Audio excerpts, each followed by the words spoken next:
E ara mātou, I te kōpara e na noa iho. He uri whakaheke mātou no nā iwi take o te tau ihu o te waka a Māui. Ko ēnei te nako o te kreme, wai rima te kaumā ono, kei te tatari tonu rātou nā whānau o whakatū, ki anoho tahi rātou ko te karauna, ki te atakōrero.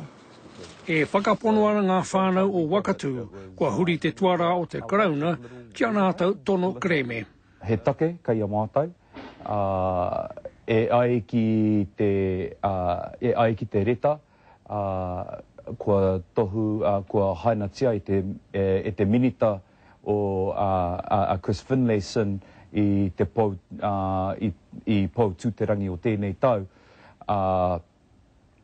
ka noho tahi mātou ko ngā uri whakaheke ki te tēpu, kia kōrero ngātahi mātou ki te karauna mō ngā take kei te kawe tonu mai I runga I o mātou tuara.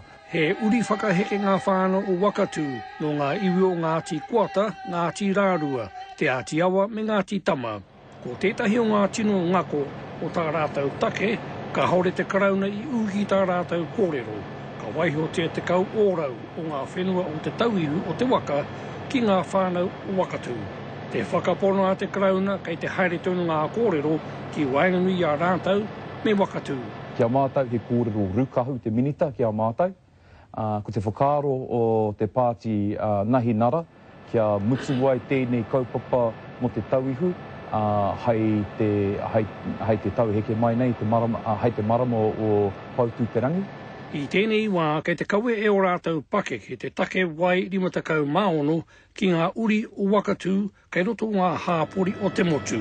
Hei te paunga o tēnei marama ko tā rātou hui ātau. Joe Glenn, Te Karare.